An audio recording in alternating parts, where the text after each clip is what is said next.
Jewish Insights with Justin Pines on JBS is made possible in part by the Clubs at Pearl River, New York. Luxury rental communities for ages 55 and better. Now leasing Phase 3 at the Reserve. And the B.L. Manger Foundation.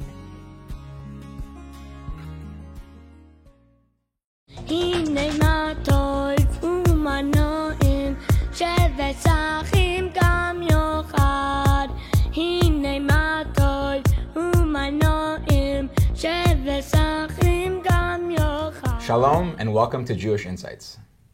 In early rabbinic tradition, there were two great houses of Jewish thought, the house of Hillel and the house of Shammai. They often disagreed, sometimes fiercely, on matters of Jewish law. The Talmud tells us that both had valid opinions, and their disputes were for the sake of heaven, for the sake of pursuing truth and not ulterior motives. Yet the law generally follows Hillel because they would always teach the words of Shammai alongside their own, and even taught Shammai's opinions first. Hillel's greatness was rooted not only in their intellect, but in their humility, their deep respect for opposing views, and their commitment to peace.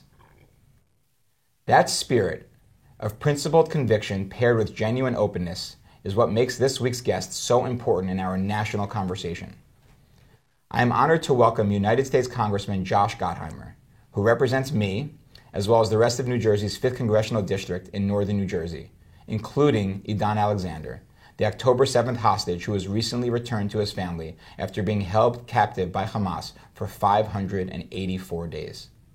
Congressman Gottheimer serves on the House Intelligence and Financial Services Committees and is co-founder and vice chair of the bipartisan Problem Solvers Caucus.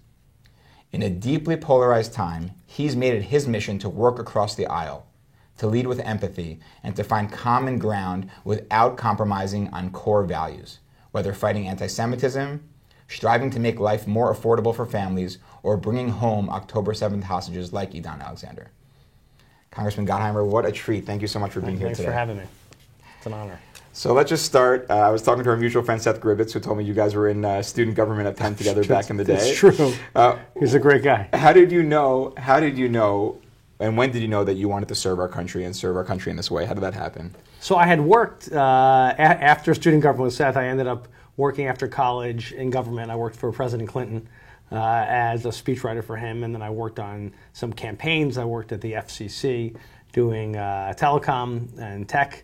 But I knew really early on, as a kid, even before I worked as an intern in a Senate page for Frank Lautenberg, who was a great leader in New Jersey. Sure. And I picked up the phone one day, I was as an intern, and there was an older woman on their line, and she said that something happened to her Social Security. And she was crying and said, I don't know how I'm going to pay my bills, right? This is what I live on. And I think I was 16 or 17 years old, and I pick up the phone and I call over the Social Security Administration, and within an hour or two, we fixed it. And I called her back and I said, don't worry, your check's on the way. And she called me a few days later when it came, and she was very emotional and thanked me. And I thought, wow, it's incredible what you can do of things of good to help people here. And I kind of caught the bug then. I was involved, I left for a little bit, and then decided years later I was looking at what was going on in politics. This was, by the way, around 2014, and I was working at Microsoft at the time, and I'll never forget, I'm looking on TV after I had worked on some sort of deal we put together at Microsoft, and there were people screaming at each other on cable news and insulting each other, Democrats and Republicans personally attacking each other. And I thought to myself, as I worked for Clinton, hey, in this great country, put the country first, and we can disagree on plenty of policy, but we got to figure out a way to get things done for people. And things have become so polarized and divided. And I decided, I flew home and I said to my wife, I got this crazy idea. The guy who represents this area makes no sense. He's an extremist. He's one of the founders of the Tea Party. I said, that's not who we are. I want to run for Congress. And she said, you should really sleep on it and get your head examined. and so the next day I woke up and made the pitch again, and then I went for it. And I said, I think we could really help a lot of people. Beautiful. I want to ask one question about what you said, and then we'll continue where you landed. You were a speechwriter for Bill Clinton. Give me, what was your favorite speech? What sticks out to you from that experience? Oh, a lot. I mean, it was, there was nothing like working for President Clinton. Yeah. Because he didn't need us to write speeches, because he's brilliant. But he also cared so deeply about people. And the big thing I learned from him, and I was just telling someone the other day about this, is there was so much optimism, even in tough times, and we went through a lot of tough times. Mm-hmm. He always stayed positive, and he said, which importantly, remember that our best days are ahead of us. Mm-hmm. And as long as you're always look forward and realize how great our country is, there's nothing that can stop us. And that, as somebody who's in elected office right now, I think about that all the time, because, listen, times are rough. I got elected in 2016, hoping, and I've done a lot of work on bipartisanship, but that was the night that President Trump got elected, so things weren't exactly always peaceful and calm. But I've never lost sight of the fact that we're better when we work together as a country, and that we've got to be positive and optimistic, and that's really helped guide my work in the Congress. Say a little bit to me about your Jewish background. What stands out to you? How do you express your Judaism? How does it play a role in your life? How has it shaped your work, your family? Share a little bit with me. So I grew up in a really in a wonderful, loving household in northern New Jersey, a town called North Caldwell. I went to West Essex High School and went to Temple Shalom in Cedar Grove. I was a good bar mitzvah boy. I got bar mitzvah there and then also in Israel. I went on a really formative trip with our family, which I'll never forget. And I think it shaped, because we were not, I grew up as a Reformed Jew. We were not, in shul every week. But, we went on high holidays, but it was from a cultural perspective, such an important part of my upbringing, and especially the commitment to Israel, which my grandmother of blessed memory was very involved with Hadassah. My parents were the UJA, right? So it was something that was always there, and it formed a lot of what happened in our household. And I think that made a huge difference on me when I got involved with AIPAC when I was a little older. And that has, when I got to Congress, of course, we could talk about that, but really where I've been involved. But it had been something that was part of my whole life. And now I find, actually, interestingly, I'm much more interested than I was then in understanding and the Torah more, and actually diving much deeper into my faith, like from a biblical perspective, than I was growing up. Sure. I think that's one of the unfortunate misses we have, is people kind of interact with Judaism as a child and then kind of like leave the conversation there, and it's when people come back and interact again as adults they realize like there's a lot more going on there, and it really enhances their understanding. Well, because as a kid you often just want to get through it. Right, for sure. Right? It's like another school you got to go exactly. to, and you don't appreciate it, and I, of course, I do a lot more now. Beautiful. All right, so I want to ask you about Don Alexander, but first I just want to understand, you referenced the kind of being drawn into politics when you saw people yelling at each other across screen, and of course you had unfortunate timing, 2016, as you mentioned. Tell me, the first time I met you was 2019 in a mutual friend's home, and you were talking. I never heard of the Problem Solvers Caucus before then, and I was totally blown away, because I was so, to be frank, turned off by politics. I just felt like no one cares about truth anymore. It's just like, what's going to work with polling, and how am I going to win, and they're the enemy and I'm perfect, that kind of thing. And then you kind of came in and had this totally different vision for how people can work across the aisle, compromise, focus on core values, kind of lay out what that is and why it's so important to you. It's if you're watching cable news or hanging out and too much time on social media, you could think that no one actually works together, that people just scream and yell. And the people who get the most attention on those stations, of course, are the people who scream and yell the most, or post the most incendiary things. The system is pretty perverse. It used to be that we'd celebrate people like Tip O'Neill and Ronald Reagan who worked together. That was considered a valiant exercise. And now, it's almost as if people turn their nose at that. What do you mean you talk to them? I mean, all the time people yell at me and say, I can't believe you even have a conversation with them. I said, what are you talking about? Because the only way you really govern, in most instances, is you're going to have to actually work together.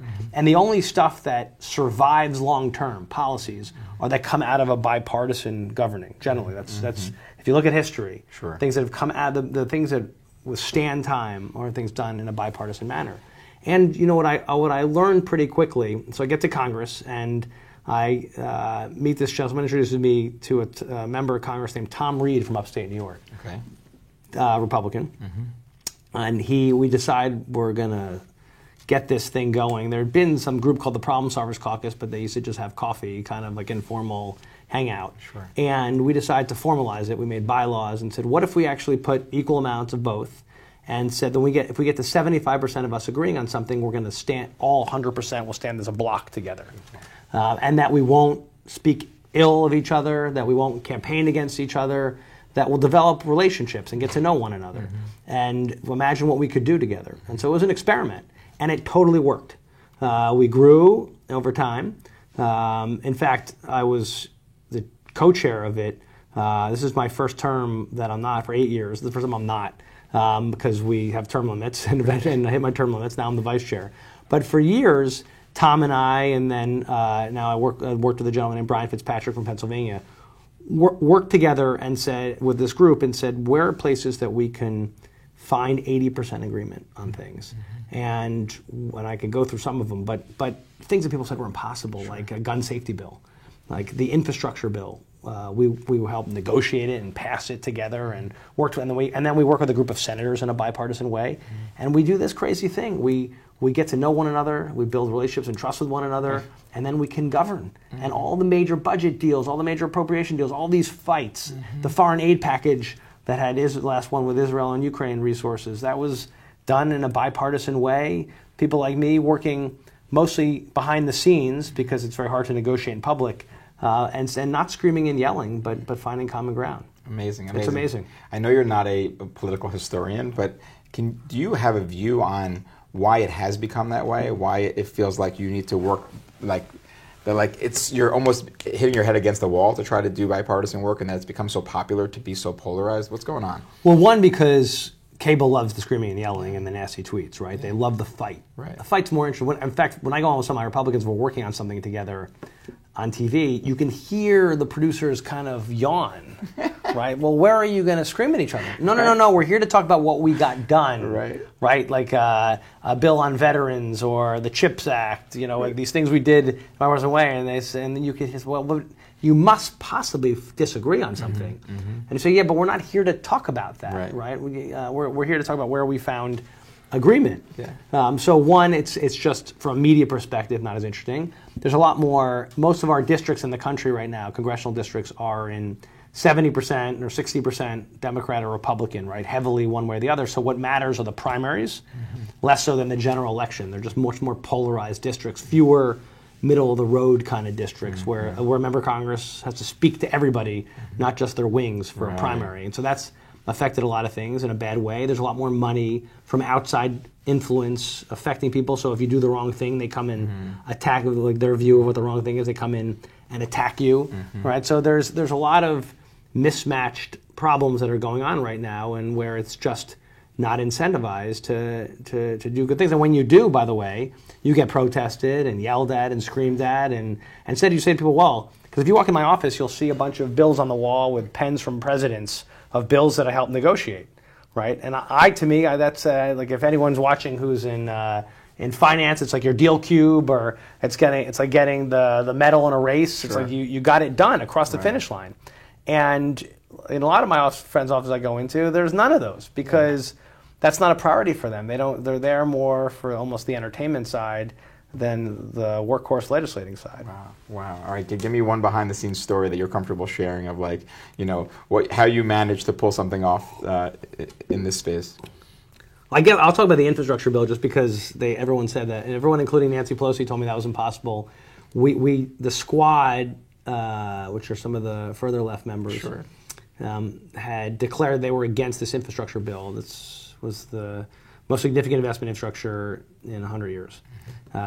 Roads, bridges, getting let out of drinking water, rail, mass transit, building the Gateway train tunnel between New York and New Jersey, all these things in there.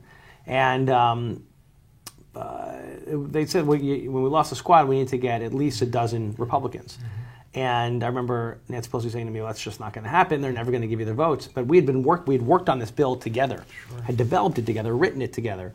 In fact, we went, the then governor, who was a Republican of Maryland, invited us to use the governor's mansion to go negotiate for a weekend. And we all sat down together. Remember, I sat next to Senator Cassidy from Louisiana, who's Dr. Bill Cassidy, and who's a great man and a very good friend.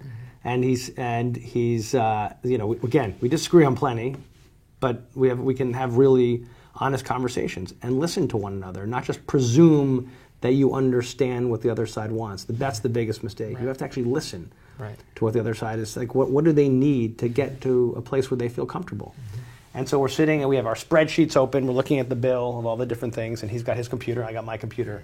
And he says to me, well, I need resources to cap these oil wells in Louisiana. And I said, what's an oil well cap? What are you talking about? And he said, I can't remember what he needed, but he needed a bunch of resources back to Louisiana to cap these oil wells. And I said, Bill, how am I going to sell that to people in Jersey, like about an oil well? And he says, well, Josh, what is this tunnel between New York and New Jersey? Right. He goes, how am I selling that in Louisiana? I said, I love oil well caps. And that was the deal. Sure. And the point is that's how you govern, right? You both figure out what's going to be good for the people you represent and what's good for the country, and you negotiate it. And then we got Pelosi. I remember Speaker Pelosi calls me at I think she called me at like 1 o'clock in the morning, and she said, and I answered the phone, and she said, this is the night before the vote. She said, but the vote hadn't been called yet. She said, okay, so I think I'm going to bring your bill to the floor the next day. You sure you have the votes? Yeah. I said, I have the votes. She said, well, I don't think it's going to work. I said, I'm telling you. She said, okay, will you bring... She first said, you're not sleeping, are you? I said, no, Speaker. Again, it was 1 o'clock in the morning. Of course I'm not sleeping. She said, well, do me a favor. Bring your band to my office tomorrow at 7:30 a.m. Wow. I said, 7:30? I said, well, how am I going to find all these people? She said, I'm sure you'll figure it out. And we went to her office and we started negotiating that day. And that night we got 13 Republicans to vote for it. Wow. I gave her a card with the list. Yeah. And the point is, you can do this if you're actually willing to build the relationships and the trust that's necessary. That's beautiful. So tell me, you mentioned kind of the squad, and I think it's objective to say that like there's a growing, let's call it, you want to use the word woke, I don't know what the appropriate term is, but like a far left piece of the Democratic Party. It certainly feels like it's changed from when Bill Clinton was president. Let's say, maybe I'm just too young to remember, but it feels like that's what's happened. What do you make of that? And I assume one of your goals is to try to start moving the party back in the direction of a little bit more moderate. What do you make of that, and what are your plans for how to try to address that, let's say, for lack of a better term?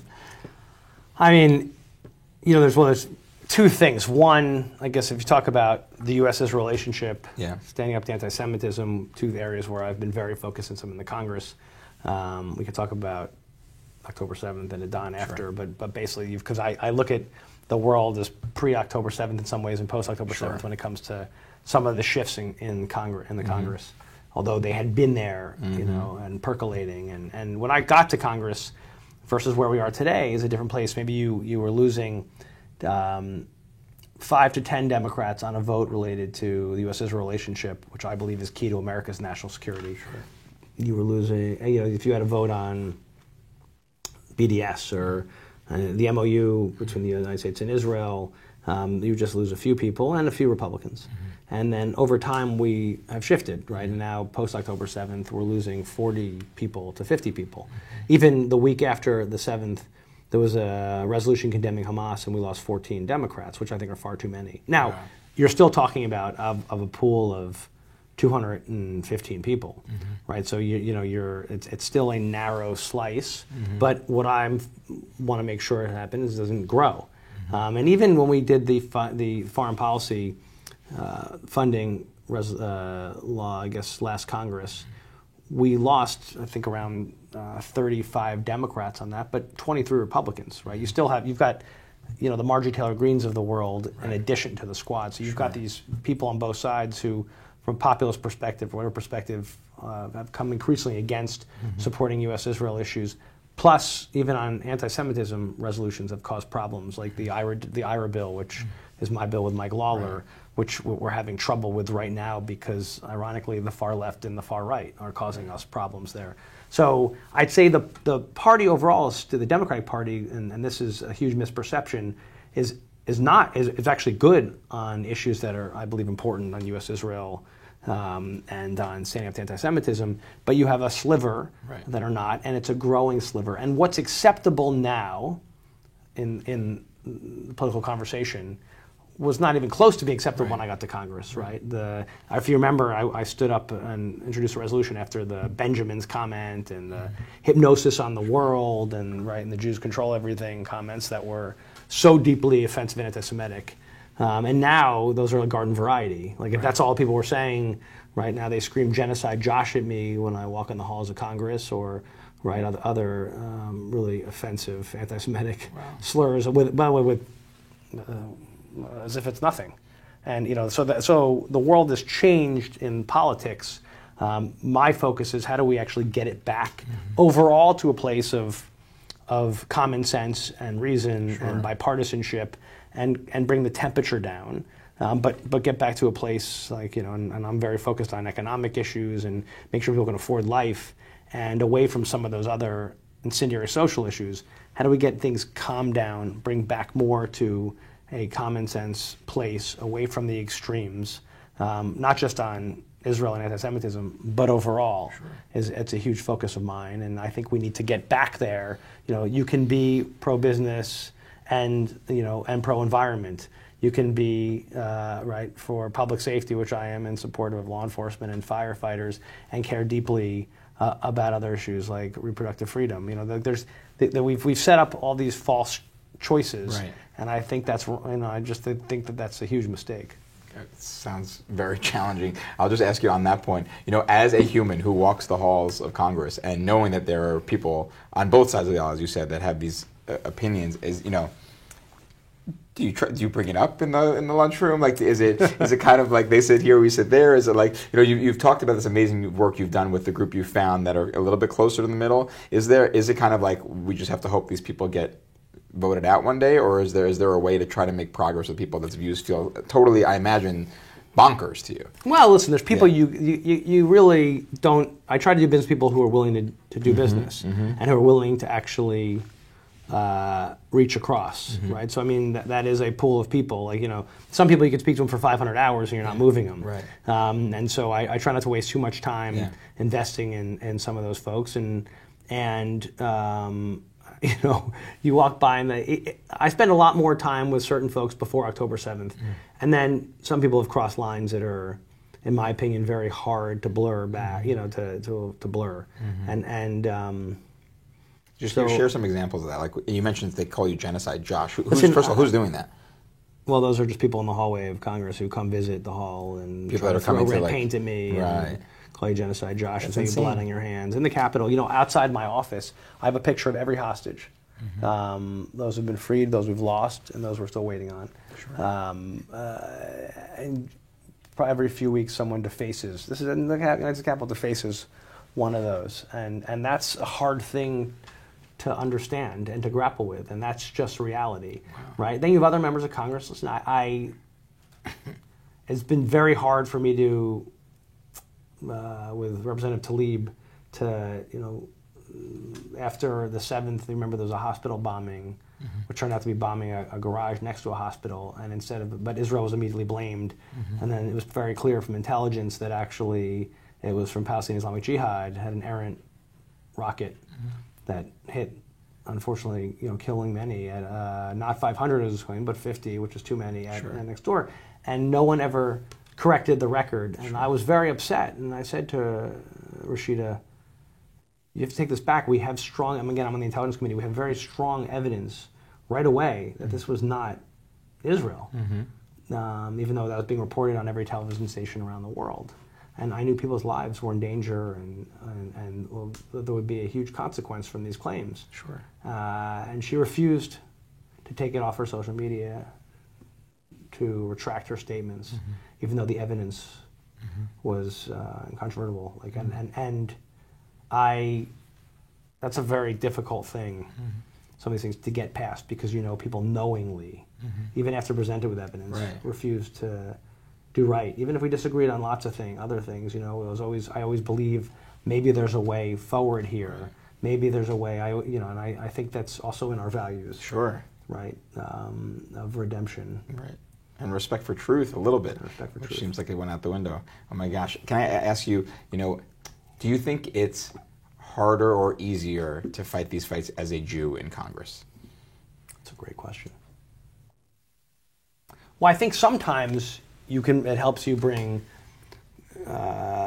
great credibility to a conversation. And since I spent so much time on these issues and have since before I was in Congress, but since I'm in Congress, on a lot of national security stuff because I'm on the Intelligence Committee, there's information and that obviously I can help bring to the table and to the conversation. And I've been so involved that I think that helps. And other times, people just presume you have, you've got too much of a dog in the fight. Right. Right. So, we've got a lot of partners who are great champions of the U.S.-Israel relationship who recognize how key it is to America's national security, to our fight against terror, Hamas, Iran, the parent company of terror, Sure. right, and with Hezbollah and Palestinian Islamic Jihad and the Houthis, recognizing that they want to destroy America's freedom and our democracy as much or more so in a lot of cases than Israel's, right? But that Israel is key to protecting us against terrorists in the region, those who seek to do us harm and undermine us. I always say what's gotten lost in this entire conversation is the fact that the foreign minister of Hezbollah of blessed memory, I don't have the exact quote in front of me, but made it clear that the ultimate goal, right, the big devil, right, is the United States, not Israel. The Houthis, it's death to the USA, then death to the Jews on their flag, right? America's the enemy, our democracy, our freedom's the enemy, and Iran is our enemy. So that's gotten lost in the conversation. Yes, I care deeply about Israel. But my job, and what I care most deeply about, is protecting the United States of America and the people I represent. And for that reason, the U.S.-Israel relationship is key. So some of our greatest allies are not Jews in the Congress who have been phenomenal champions who recognize that and have been just great friends. Richie Torres is actually going to be with me in New Jersey on this weekend. Okay. And he's a phenomenal champion. Right. And just an incredible human being, right? But we have others who I could pick up the phone on any issue, and they will be there, whether it's signing a letter against the Iran deal, whether it's saying no conditions on aid, making sure that we get enough interceptors to the Iron Dome, right? And or to stand up to anti-Semitism and support me on the IRA definition on that bill, right? So. Those sort of things, it's incredible. And people, those champions often don't get enough attention, in my opinion. I always say, we should be celebrating them more so than celebrating some of the Jews in Congress, who, by the way, are some of the hardest ones to get on board on things, right? I mean, often my Jewish colleagues are the toughest. Yeah, why do you think that is, by the way? No, man, there's a lot of, you got to get me a couch. There's a lot of psychotherapy on that. I don't know. I think we messed something up in Jewish summer camp. Yeah, it's right in Jewish summer camp. Well, this desire to I don't know if it's an assimilation thing or what the deal is. Not to appear like you have a dog in the fight. Right. And it's probably a gigantic problem. Gigantic. Not just in the Congress. Yeah. Yes. Agree. So let's talk about that for a second. So.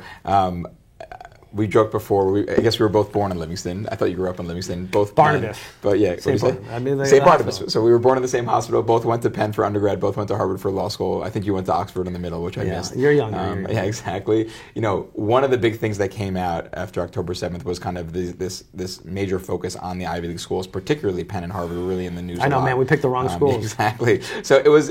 I mean, I think in general there was this feeling after October 7th. I have it with musicians I like, I'm a Dave Matthews guy. We had this whole thing where it was all these institutions and artists and athletes and people that we felt so close to suddenly felt wow, we care so much about them, they don't care about us. And then there was also kind of this story emerging about the way, third-party funds were coming into universities. What do you make of what's been happening on campuses? You could speak to Penn and Harvard specifically or speak more broadly, but was this everyone knew this was happening, it's totally happening, Qatar is sending money, what's the story from where you're sitting and what do we do about it? Well, it's not, this has been going on for a long time. I think the Jewish community fairly was asleep at the switch on this one. Now, there's been anti-Semitism in a lot of our campuses for a while. We've had a lot of problems at Rutgers in New Jersey for many years. I've been focused on that for a long time. there's been discrimination cases filed, and with the Department of Education for many years in many places. So that's not a new issue. I think you're right that after October 7th, not only did people feel very alone, of all, we'd helped all these, a lot of people in the Jewish community had helped all of these other organizations. Yes. And you woke up on the 8th and you're like, hello, is anyone going to call? Right. Like, where is everybody? That, by the way, I think people won't get over that quickly. I mean, I certainly won't. Sure. Right? I thought it was very painful.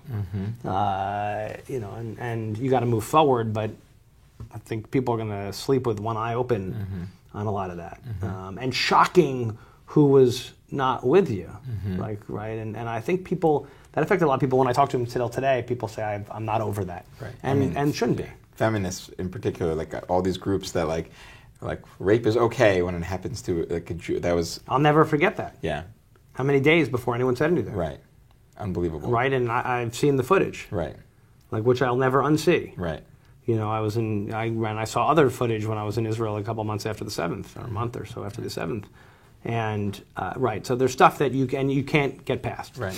Or when people who refuse to condemn Hamas, a terrorist organization, who's an enemy of the United States, a foreign terrorist organization, and people make excuses for them. I don't understand that either. Yeah. So that's one piece. The campus stuff, which obviously places like Columbia and Harvard and Penn and so many universities totally failed, right? Miserably failed.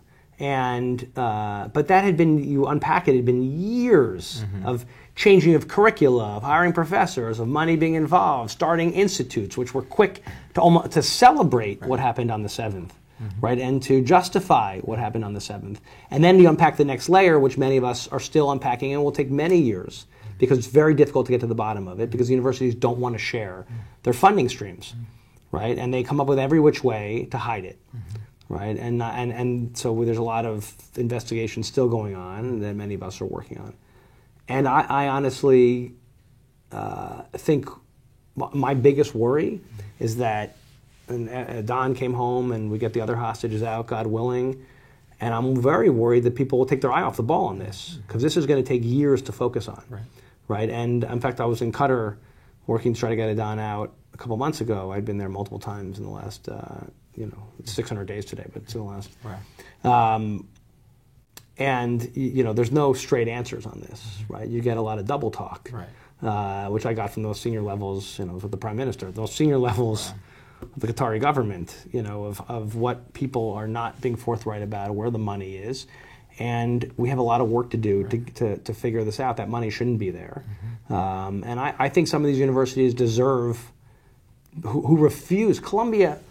I've been there multiple times. In fact, Richie and Mike Lawler and I were at Hillel multiple times and talking to students. And the second year, in a lot of ways, was worse than the first year.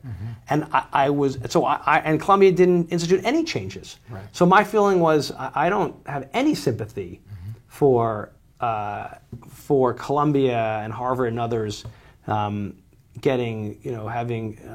more conditions on their financial assistance from the federal government. I don't think it should come at the cost of research on healthcare. Right. Like, I don't think we should punish and hurt people who are the beneficiaries of new innovation. And right. I mean, I think there's other ways to make it clear to these universities this is unacceptable, and you're expected to make changes related to anti-Semitism or hate broadly, because no student should face any hate. Sure. But not try to bleed it into other things that are unrelated. And I worry about the bleed. Beautiful. Last question on that, and then I want to move to Idan. I don't want to ask you about your own kids. I know you have teens, and I don't want to make it personal, but I ask you, constituents come to you. We have this in our community. It's that season. People are applying to colleges. They're all finding out. What advice do you give them? Is it like, pick a school that's nice to Jews? Like, well, as my wife says, because I was part of so many investigations of so many universities, she said, can you leave 2 out for our kids? Listen, I'll say this, in a positive way. Yeah. I have spent so much time with university presidents and presidents of board of trustees over the last couple of years, since the 7th, who did a phenomenal job responding to the 7th, and have done an amazing job since making everyone feel welcome. They see it as a competitive advantage, and they want that kind of campus. Universities like Vanderbilt, WashU, Emory, Rice, the Florida schools, right? Have all done amazing, just incredible work. They see this again as a Texas, right? Like as I'm just trying to think of all the other schools that I've met with, who are really going out of their way to recruit. My friend is the president of the board of trustees at WashU. They look in the middle of all this. They said, "This is who we want to be," and they led a whole effort across a group of schools to say, "Here are our principles. We want everyone to feel welcome here, and we want debate. We want academic freedom." But every student should feel welcome, and no one should be prevented from going to the library, going to class, or feeling unwelcome in a classroom or in a dorm room. Right. And I celebrate that. I mean, I think they've done just, and the guy's name is Andy Bursky, and the president of WashU in particular, they've just done incredible work. And so I say to people, like you look at anything for what you want in a school. You should go, whether that's Emory or any of these places, you should go and see what you want. There's a classroom, academic work, classwork, and this should be a factor, like any factor should be. It used to be, is there a kosher cafeteria? Right, was there a kosher cafeteria? Well, let me just ask you the other way. So is your theory about some and of Penn, these... by the way, is like actually taking actually taking steps, and I give them credit. Harvard, feels like they're being dragged so is your thesis on that one is the idea that they've had they were asleep at the wheel, or is the idea that they think there's a competitive advantage to the other direction, right? You said WashU, there's a competitive advantage to being a place that's welcome. I think they got taken over by... Right, you think that they don't have control? Yeah, I think they just lost control, and they just decided that it was like that they almost saw bending the other way is either, I don't know if it was a competitive advantage, but kind of university they wanted to be. Got it. With all that flourishing of, right? And then on the 7th happens, and the post-7th happens, and I think they didn't know what to do, right? And they couldn't put the genie back in the bottle because they had too many professors and students who celebrated it's in the water at this point, yeah. It was in the water. So I think they didn't know what to do. And instead of trying to fix it, I think they were frozen. And then they put their toe in the water, and then the toe got chopped off because the students went crazy or certain professors went crazy, and they pulled back, right? And I think you have to decide who you want to be, right? What kind of values you support as a university, and go for it. That's why I give credit to these other universities, right? Who went for it. Beautiful. Okay, let's talk about Adon Alexander. Just tell me the story from the beginning, right? I imagine at some point after October 7th, you found out a member of your constituency, one of the citizens of your district, was being held hostage by Hamas overseas. Talk me from that to the day that he got saved. Tell me that whole process. We immediately, many of us started meeting with the hostage families. They went to Washington right away, and we were getting together with them. And of course, I can't remember who initially introduced me to the Alexander family, but it was right in the beginning, of course. Right. And I spent time talking to them and meeting with them right away. And Don's parents are the most incredible people. His whole family is just incredible. I've never met stronger people in my life. They never lost faith or hope, ever. In fact, I was talking to his dad yesterday, and we were talking about that. I said, because he said Adon asked him. He said if he ever lost faith or hope. Yeah. And it's true. I said, I hope you said no, because that's true. He said, no, I told him we never did. Because they really never did, the parents. And they kept coming, and every day, different part of the world, coming to Washington, speaking out, going on television, making sure that the country stayed focused, that the government stayed focused on getting Americans home. And because Adon Alexander is just an American kid from Tenafly, New Jersey, who went to Tenafly High School and swam on the swim team. He's just a normal kid like anyone else. And I was intent, like I would for any of my constituents, to get him home from being held by terrorists. How do you do that, by the way? You're a person of power. You're a congressperson. You find out this happens. What's your first call? You try to talk to the president's office? How do you navigate that process? You work with the White House. You work with the intelligence community. I'm not only the only Jewish member of the congressional delegation in New Jersey, but also the only Jewish member of the Intelligence Committee. We all focus on China, of course, and other parts of the world, but we tend to specialize a little bit. It's a big world. It's a small committee. So I do the Middle East. So, every day in some way related to the intelligence piece of the world, like I was every time I was in Washington, I'd spend hours and hours reading and focus and asking questions and then traveling to different countries around the world, some of which I can talk about, some I can't talk about, but all different Middle East countries to meet with people and push and keep it front and center, including with the White House, the last White House, this White House. Right, you went through 2 White Houses. Yeah, so what was that like, by the way? Can you, to the extent you're comfortable sharing? I would just say that I immediately called Steve Witkoff up and we talked right away and stayed in touch. Coordination of this is not partisan. Right. This is about our country and getting one of our citizens home. And so he didn't treat it in a partisan way, and I never treated it in a partisan way. And, I think there's a lot of people who deserve credit. Anyone involved in the last administration, this administration, Bill Burns flew around the world every day. You had a lot of people and his team and who did an unbelievable job. And we worked it every day. And whether we were doing press to keep it front and center, me asking questions behind the scenes very regularly, which I did, and not in public, and most of the stuff I can't talk about, but keeping the pressure on, and that to me was everything. You had to get them home, and there's so many people who were involved in this, but I just was determined to make sure we never lost faith.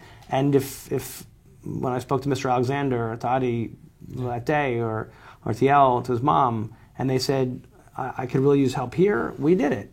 You just did what was necessary. Right. And I don't know, I feel like anyone would do that, and it's my job. They're like family to me. I mean, I've never met Adnan, right? But I feel like I know him well. Sure. And I feel like you were on the phone with his parents like every other day, basically. It sounded like. Oh yeah, several days a week. Wow. And sometimes multiple times a day. Right. And whatever they needed, we were all, the community was in this together. New Jersey was in this together with them. He's an American. Trying to get him home. I said, you can't. We don't leave an American behind. Right. We bring him home. Right. And when I got the call, I spoke to, because I think Mr. Alexander was set to go to the Middle East. This was things where we kept having hope. He'd get hope one day, and then he'd go pull back. And I remember him talking to me. He was going to the Middle East, and I said, "Okay, where do you want me to go? Do you want me to fly to Israel? Do you want me to go to Qatar again? What do you want me to do?"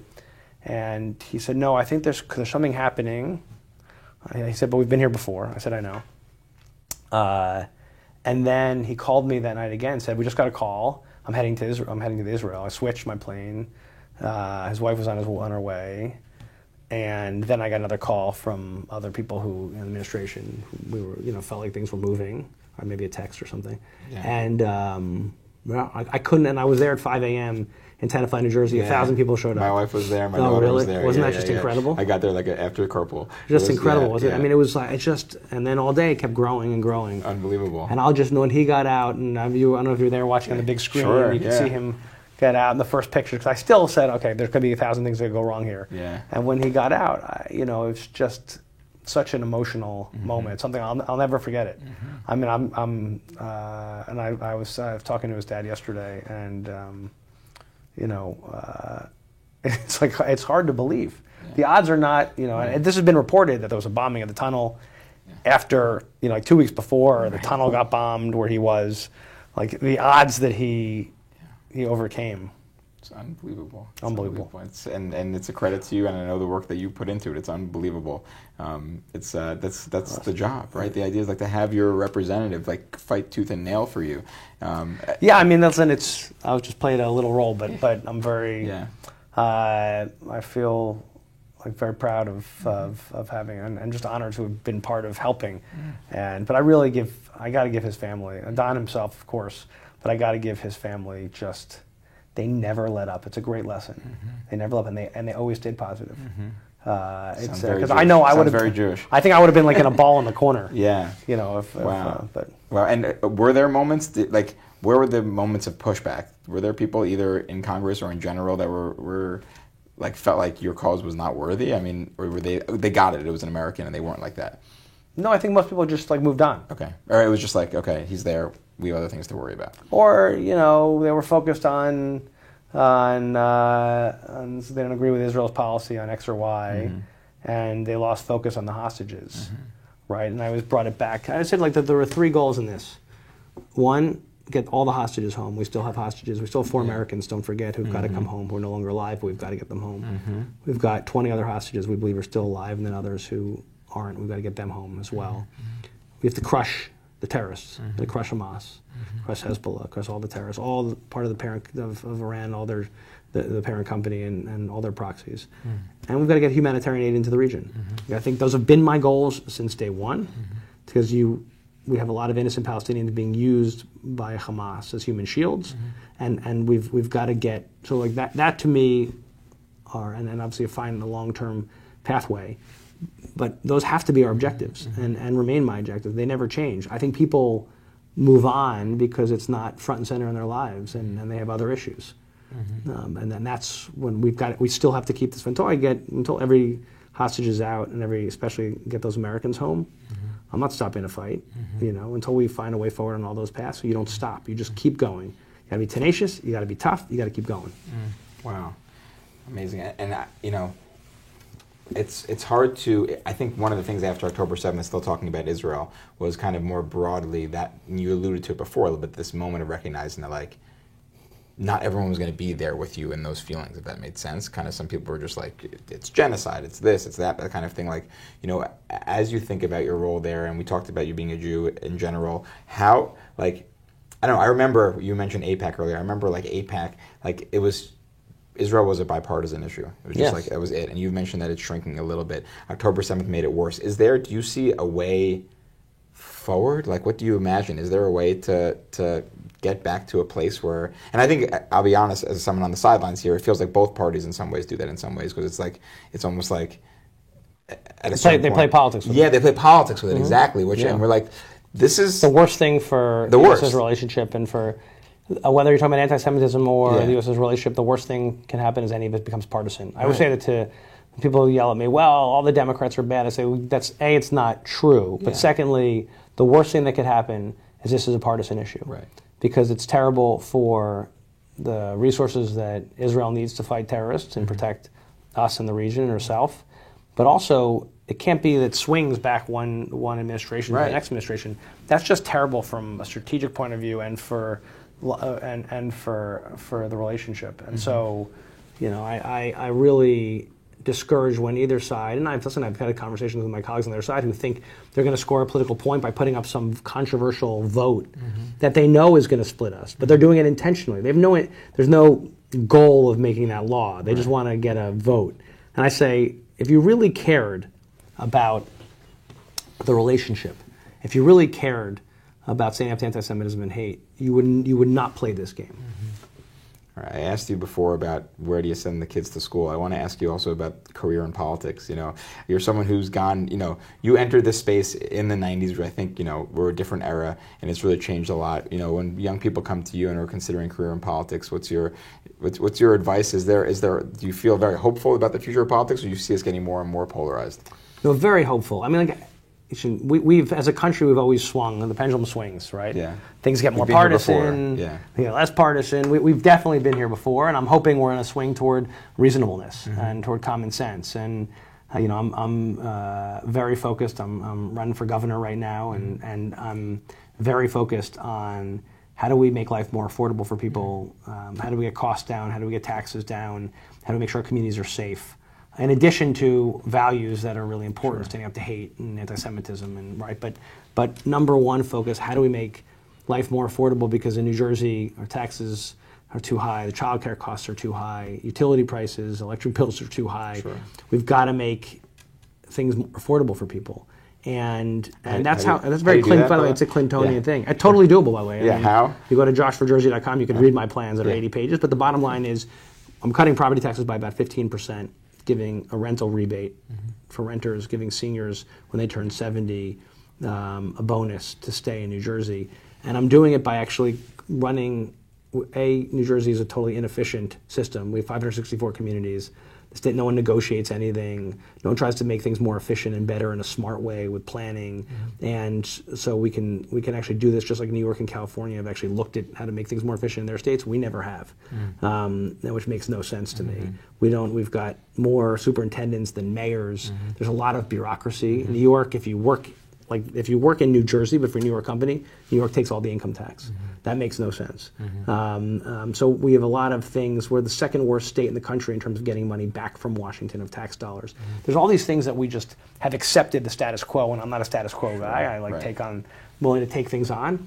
And so we can do these things and make life more affordable for people and grow the state, and I'm very excited about that because we have a huge values advantage. But you in this process, you've got to, and this is getting back to the part of where the party needs to go, we have to be willing to actually talk about the issues that are front and center in people's lives every day, and they worry the most about, can they feed their kids? Can they put clothing on their back? Can they pay their bills? Can they pay their rent? Right? And as the party, we've gotten a little away from that. And I think the Democratic Party needs to get back to reasonableness and common sense. And that includes standing up to anti-Semitism and hate. Right, of all forms, right? We've gotten captured by these groups that, and by the way, both sides have, and I think that's a huge mistake. We got to get back to basics, and it's something that President Clinton taught me, right? You got to get back to common sense. He said the economy is stupid, but that was, I think, right. You've got to get back to solving problems for people. So when Obama came to power, I think I mentioned to you I was at Harvard Law campus at the time. The whole campus was like, oh my God, this Harvard Law grad is going to be president of the United States. I think a lot of people, again, maybe it's not a lot of people, I'm not a social scientist, but seeing people like him coming out of the gates with Obamacare, I think surprised a lot of people. They didn't know that was the thing he was going to go for. And now we have Trump, who had his whole campaign and then came out of the gates. Again, I'm not a historian, but it seems like tariffs have been like a very big issue. And I think if you polled people before he became president, what's the number one thing? I don't know that they would have said he's going to be or going after Medicaid or Medicare or Social Security. Great. So I want to ask you on I'm trying to wrap my head around this. My understanding is that the approach to tariffs is that it's short-term pain, long-term gain, that we're going to put ourselves through a lot of difficult challenges, but for the average American over time, it'll make their quality of life and economics better. What's your take on that as someone who's trying to think about affordability? Am I totally off? What do you No, I mean, that's their pitch. Right. That we will become a manufacturing country again. Right. For low cost, and that would include for lower cost items. Right. And I just don't see how we're going to rebuild that and how we would do it economically, who would work there, how we would, wasn't working, and which is why we went to more of a global economy. Right. And I don't know how you're going to, in any short order, how you would reconstitute that. And in the meantime, the problem is that costs will just go up for people. It's a huge extra price increase and tax for people, these higher tariffs. The market's been so volatile, people have watched their retirement savings all over the place, which causes a lot of anxiety. So, no, I think listen, I think there's certain things we should manufacture in the United States. Things related to pharmaceuticals that are key ingredients. We saw during the pandemic, we couldn't make masks and ventilators. There's certain things we should manufacture here, right, from that are national security related, right? And we should figure out a way to do them. We might, and that's just the way we should figure it out. Other stuff, like making a widget that we can't produce here, or producing it here, wouldn't make any sense. Now, we should diversify around the world and not just be dependent on one country. Sure. But the idea that we would get into that business in a short order is nearly impossible, and people will just get crushed. It'll upend our whole economy, and basically our economy has been more service-based and high-skilled based, and we should be focused on things like AI and other areas where I think we have huge competitive advantages, in my opinion, and it's a mistake. I don't get what he's doing. I've talked to many economists who don't get what he's doing, and I think it's crushing people, and it's a huge mistake in my opinion. So it seems like it's in theory meant to be a similar goal to what you've been talking about, which is making life more affordable and us more economically better off. But you think the strategy is totally in the short term it's painful, and I don't think we can solve it. I don't think in the long term we can solve it. I don't know, and I also don't know what that long term looks like. Yeah. Like, where are we doing this and how are we doing this? Right. No one's actually shown us how we're doing that. Interesting. Right? And so I don't get it. And I've talked to a lot of smart people, and no one has said to me, yeah, this is genius. Like, I see what we're doing here. Mm-hmm. Wow, amazing. Okay, that's very, I guess, disheartening to hear, but we'll see what it is. Well, I'm hoping he's reversing himself here. Yeah, we'll see also, right? Depends on the day. Right, exactly, which is, and I'm sure I am curious about that from the Idan perspective in terms of like trying to interact with the two different administrations, like what the communication was like and whether it was harder or easier or like what that felt like. No, I mean, frankly, I thought there was good open communication with both administrations. No one was messing around on this one. No. With the Idan stuff, there was no politics. It was just they were trying to do their best and they were keeping you posted and you were pushing for things as well. Yeah, and if they were wrong, listen, the last administration, I definitely disagreed with certain decisions they made, and I made it very clear, sometimes privately, sometimes publicly. Mm-hmm. And this administration, some of their moves, I didn't get all their moves, and I would have a conversation, but the goal, the objective was the same, get the Americans home.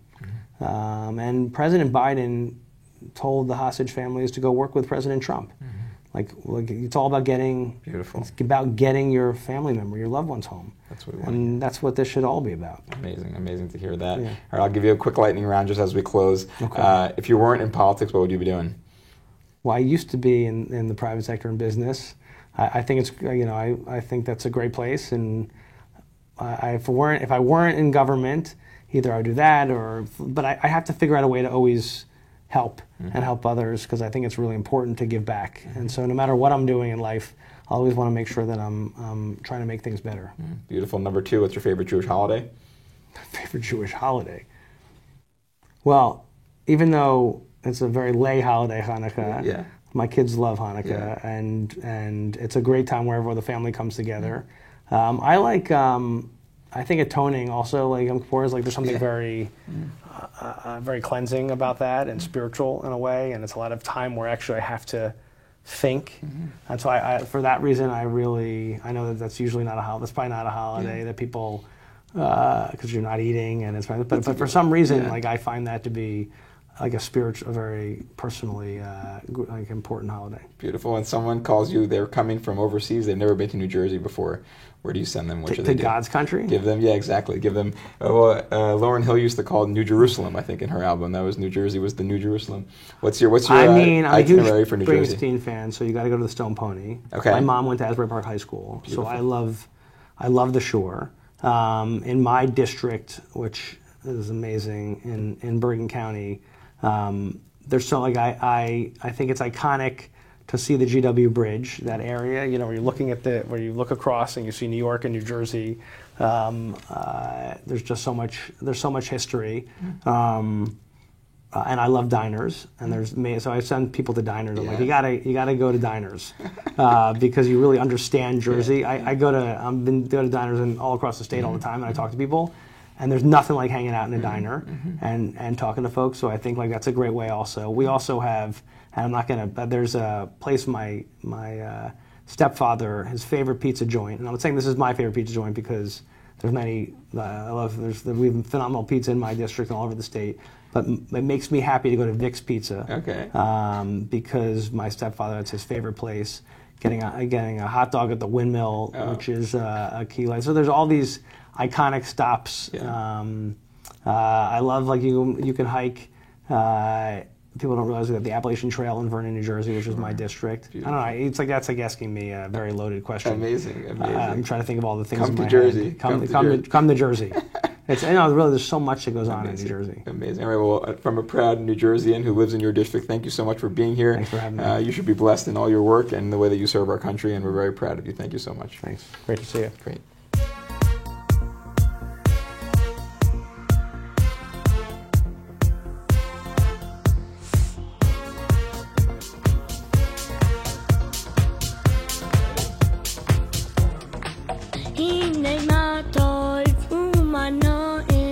شب سخیم کم یخم